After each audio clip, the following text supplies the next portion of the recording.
Hey everybody, and welcome to MyHR Live number 25. Can't believe it. That's a quarter of a century. We've got 25 of these under our belt. Thanks for joining.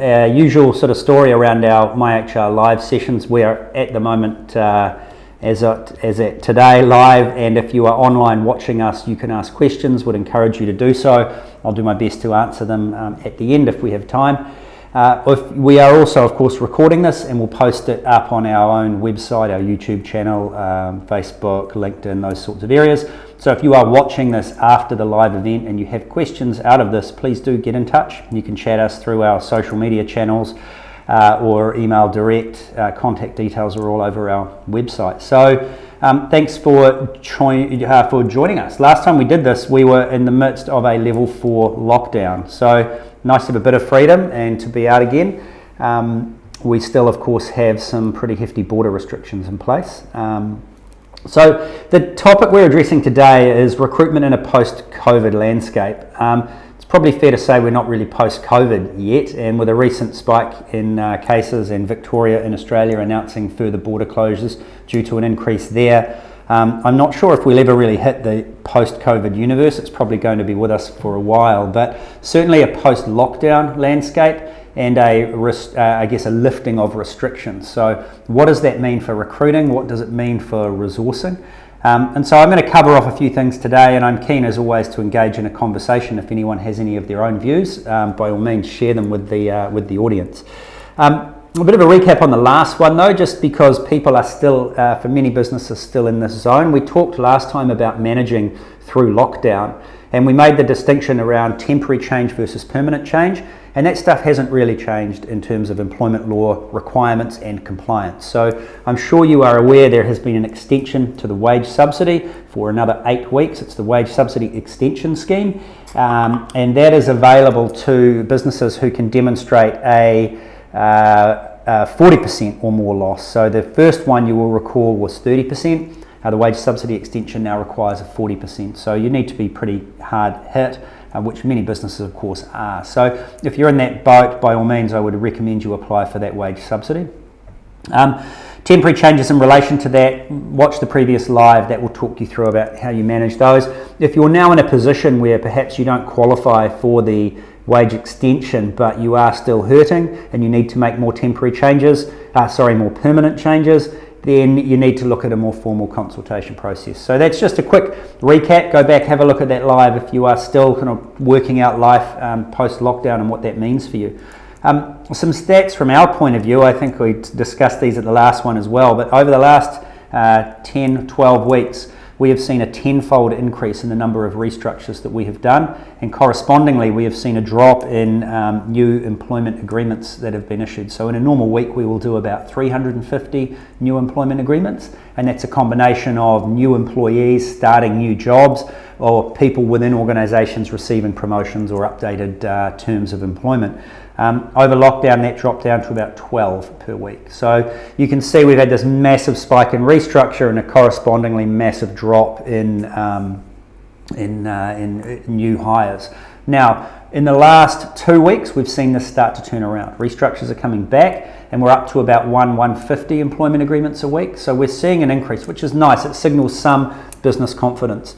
I guess one of the most notable things out of these restructures from our point of view and for our clients, some 800 odd businesses around the country, most of them are business reset or downsizing type restructures where the business can no longer afford the full operation and is making some change, but that change does not see them going completely out of business.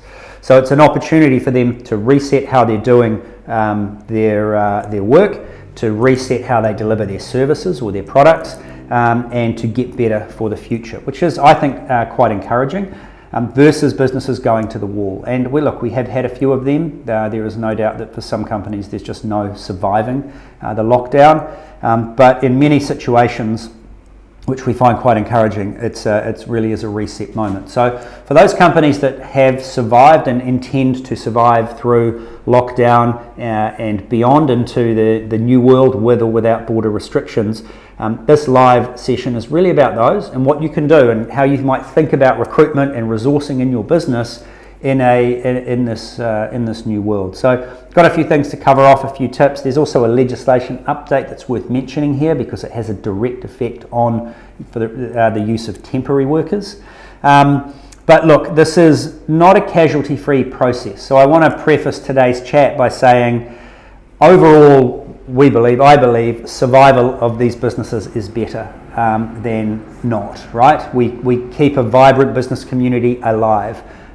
But I think there is no doubt that for the next 6-12 months, many companies in New Zealand will be smaller, and that goes right through to some of our largest employers. And so I certainly don't want to appear insensitive. Redundancies will result from some of these changes, but I think there is a new way of thinking about the recruitment market while we rebuild this economy. And like I say, it's not casualty free, and I certainly feel for anybody who has lost their job at this time. But I think if companies start thinking a bit more cleverly about how they might resource their organisations, it might see a little bit more job activity in the market as well. So unemployment at the end of the March quarter was 4.2%. The next official report from Stats New Zealand is 5th of August, so that will give us the end of the June quarter. Economists I've seen are predicting anything up to 8-10%. You'll recall Treasury at the beginning of lockdown said it was going to be 25 or 26%, and that was depression level unemployment. So it looks like we're out of that, which is great. So what does that mean? More people in the job market, potentially more options for employers, maybe also in some hard to fill areas as well.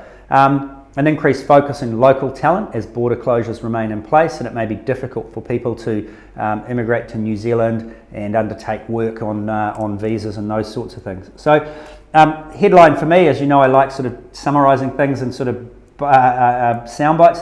The first thing I would encourage you to do is engage in some effective workforce planning. And if you've watched any of our sessions before, this won't be a surprise to you. This is not some kind of corporate spell casting. Don't think if you're a small business you shouldn't be doing good quality workforce planning. Sit down and think about what the next 3, 6 and 12 months look like. For some companies, they are going crazy. I've talked to people who in May, they had the best month they've had in some years. And so there is this kind of influx of work and demand. What they're not sure about is whether that spike in demand will continue, whether it represents a new level or whether it's a spike and then a drop. And how big that drop will be is also unsure. So do what you can to effectively plan for your workforce. What are we forecasting for the business? Where do we hope things will go? And that might be, and if you are genuinely unsure, this is where flexible working options become quite palatable to you. And if you do it right and you engage with the market correctly, you can also, it's potentially a win-win for people who are otherwise out of work. So flexibility is something I think that will be a bit of a buzzword going into this new recruitment environment. And what do I mean by flexibility? There are a number of things under the headline of flexibility. I think there's an option to increase work from home type rosters, which will reduce your commercial footprint, which will reduce some overhead around that if you're not already committed to a lease. But looking at options where you can transition your workforce either to permanently at home or a combination of at work and at home. So what we're finding is a lot of employers and employees are having conversations about this stuff, and employees for the most part are saying, I'd love a day or two at home a week, that'd be great, but I don't want the whole thing. And if we start thinking like that, and we start thinking about maybe rotating rosters in the office where people can work from home a couple of days a week, you will overall reduce your footprint, reduce your need for parking and those sorts of things. So there's potentially some cost saving there. As I say, if you're tied into leases, that cost saving may not be realised for a while yet, but part of your future planning. That, of course, only applies to organisations where working from home is an option. I fully acknowledge that doesn't suit everybody. The other thing is the ongoing sort of approach around hours reductions or job sharing and those sorts of things. And if you have a number of employees who are high performing and you're genuinely torn around your redundancy outcome, there's a commercial requirement to reduce the team that you just simply cannot avoid. You cannot employ this many people doing this many jobs. Potentially you have an option to consult people around alternatives where you retain the team, but if you have 2 people working 20 hours a week as opposed to 1 working 40, the net result in terms of overhead for the business is roughly the same. and you get to keep your people. And then if business picks up over a year, you've got good people with you who you can flex back up again. That kind of change falls into that category of permanent change. It's significant. You would need to consult properly. For some people, it's simply not an option. Reducing their take-home pay by half does not give them enough to survive. But don't just rule it out on the assumption that it may not. Engage your team in these consultation processes. So job share or ongoing reduced hours may be options around in that flexibility space. The other one, which I found really interesting, I had a conversation with someone recently, is in the space of contractors.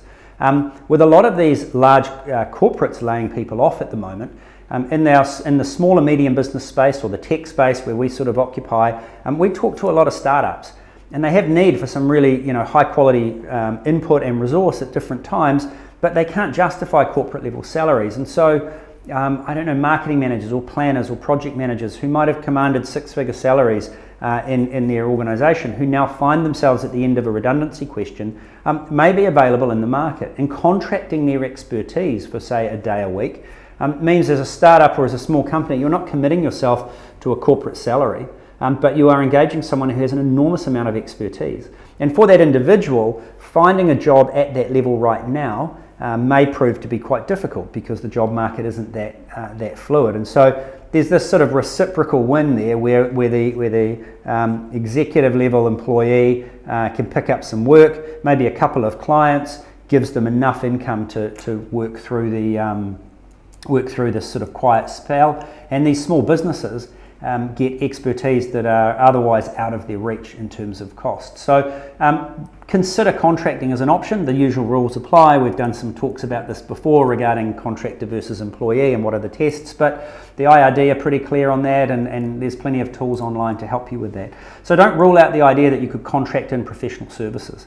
Another one is the use of casual workers where it is appropriate to do so. So I used the example before about the company I talked to who had the best May ever, but they just don't know what June, July and August might look like, or in fact what next May might look like. And this is an option where a casual workforce can help you. And again, I need to be careful here. I'm not advocating for a casualisation of the workforce. It's harder for casuals because they have no guaranteed hours and no guaranteed work. But in an environment where there is some mutual benefit, this can be awesome. We've got flat out hours through May. We get in as many people as we can to deliver demand. This is great. June we drop off a bit, so we peg those hours back. July we see where we go. And if it hits again and we run into Christmas and trading is peaking, then you've got a base of casuals that you've been using throughout the year. And if you believe at that point that you can sustain this workload, it is very easy at that point to offer these casuals permanent employment relationships and go, hey, you guys have been great. The flexibility we've really valued because we couldn't afford to have you all full-time the whole time, but now we can, and your permanent offers roll out. So, casual use of casual work can be really quite powerful if done right, and it fits again into that sensible labour planning. Don't think you should hire casuals instead of permanent people under this false view that there's some flexibility there that you don't have with permanent. And I've heard this a bit. Casuals are easy to fire because you just don't roster them on, and that's a really not only is it a bit unethical, but it's a very short-sighted way of looking at it. Casuals can still take personal grievances, and you don't engender a lot of loyalty or support if that's the kind of approach you take. But casuals, when used correctly, are a really valuable part of the workforce. And again, for people who find themselves temporarily unemployed, jumping in to do a bit of casual work while they're between jobs can just help with income. So there's this option here too. Temp workers. I like to talk about this because there is a new law coming into force on the 27th of June, the Triangular Employment Bill. I think it's an amendment to the Employment Relations Act. It was signalled last year. It passed into law last year, achieved royal assent. And it becomes law for us on the 27th of June this year. And this, in summary, is the law that gives temporary workers of agencies the right to take personal grievances against the client company that they are working for. So a triangular employment relationship is where you have an employing entity, you have the worker who's employed by that entity, and you have the client who the worker actually does the work for. So you'll recognise this as your temp and labour hire agencies, and they might be temporary workers who work in retail, warehousing, factories, those sorts of things, or it could be even IT contractors and people that contract through an agency. And the business pays the agency, and the worker works for the business. One of the triggers for this change of law was quite an important case, LSG Sky Chefs, where two workers had been there for quite some years, and they'd worked for a labour hire agency for that whole time, and they took a grievance and claimed rights under the LSG Sky Chefs employment terms, and they won that grievance because they'd been there so long that even though their employer on paper was the agency, the court had sort of deemed that in fact the client was really the employer. And so that case sparked a lot of debate about the use of temp workers. So my view as a temp worker is exactly that. The idea of a long-term temp, I think, is a complete misnomer. You're temporary because you're not there on a permanent basis. There's nothing long-term about it. You come in and you leave. And I think temp workers, again, are a really valuable part of the economy in terms of the ability to move fluidly.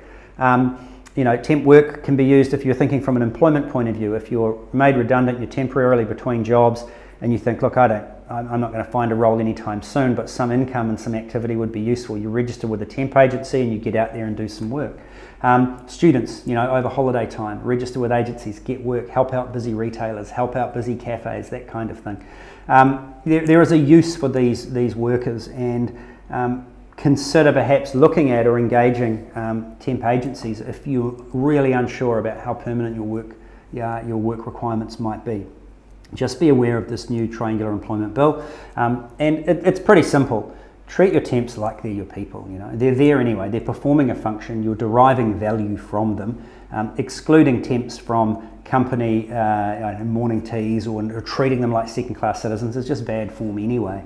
And engaging a temp on the basis that they are a temp, but you think they might be with you for 2 years, is a pretty flawed rationale. Not to mention the amount you pay in agency fees over that time anyway. It's a bit of a false economy, I think. So the Triangle Employment Bill really removes any of the perceived protections you might have had under a long-term temp relationship, but using temps as they are intended to be used can be quite useful. So what other flexibility options? Consider outsourcing. And obviously I'm an advocate for outsourcing because it's what we do, but looking at your business and going, in a lockdown world, in a COVID environment, in a recessionary space, and potentially an ongoing recessionary space, what do we do? What is core to our business? Where do we make our money? Why do we exist? And that is what you do and what you focus on. Anything that is not core, consider outsourcing it. For most of our clients, for example, accounting is outsourced because they run with their accountant. They might have some in-house accounting expertise, but not always. HR, what we do, consider that option of going, well, instead of carrying a large group of people in-house or a group of people in-house that do this work, I can balance that with some effective outsourcing. I don't need to necessarily carry so many employees, and that allows for a great deal of flexibility. The outsourced providers like us have to be prepared to weather these sorts of storms, as our clients might reduce services or expand services, and that's part of our model. We plan for that. We are prepared for upturns and downturns in the market, and that we take that heat on. We manage the annual leave or the sick leave of our people so it doesn't affect our clients, whereas in-house you're managing that business interruption yourself. So consider outsourcing. It's quite a powerful model. And use of technology. I've said this before in many Facebook Lives. There are plenty of options out there where you can reduce the amount of manual handling in your business by implementing decent technology, by reducing kind of feedback loops, by getting things happening in a much faster way, connecting apps, whether it's your accounting app and your payroll software and your HR software, and all of these things sort of talking properly, and doing things in a way that just minimize double handling and manual data entry wherever you possibly can. Technology will help a lot in terms of reducing your spend on labour. And then I go back to previous discussions we've had on these lives, and if you've seen me speak about this idea that we often float around adopting what I call the recruitment mindset, and that is that sort of being on the hunt for opportunities wherever they are. And I think even though this environment, this lockdown and COVID environment is incredibly unique, the core principles haven't changed. You engage in effective planning. You plan as much as you can for what is certain, and for that component that is uncertain, which right now may be quite a lot of your business, you factor in contingency. And in this world, contingency might mean use of contractors, temps and casuals to supplement work without kind of committing you to ongoing obligations until you're sure that you can afford those ongoing obligations. But with an appropriate and effective plan in place, you're ready to react when things change. And then you adopt this recruitment mindset. You're on the hunt. You might go to a barbecue and you meet somebody who has just come out of work and they're an extremely experienced sales professional or a marketing professional or whatever they may be. And you may be able to tap into their expertise in a way that is affordable for you and effective for you. So that hunt, that always on the look for good people that might help and supplement your organisation. Remember, surviving is better. Your plan is around how we sort of consolidate and reset, and off we go. For the lucky ones amongst you who are growing like crazy and who are who are enjoying a real uplift in business, I think you will benefit from more people in the job market. I don't think you should therefore, how do I put this, become too cocky about what that might mean for you. Good people are always hard to find. So keep the rigor around your recruitment processes. Keep focused on finding and hunting for good people to get you through. Forecasting beyond now is a little bit unclear. I do worry that with the run out of the current wage subsidy extension and the redundancy compensation payment, that $4.90 a week for people who've been made redundant for 12 weeks, once they go and we get into that October-November timeframe this year, if borders are not open at that point, there's potentially another wave coming, another round of redundancies. So part of your planning, I think, consider that. But it's maybe not all pessimistic. The flip side to that is that the subsidies and government support carry us through the downturn, and as we come out of that, we see the economy sort of lift again, and we're there to catch it and carry on. That's the optimistic view. I'll leave you to decide whether you take the pessimistic or the optimistic, but either way, thinking it to that point and being prepared for it and engaging in kind of a bit of flexibility around how you recruit could be really useful.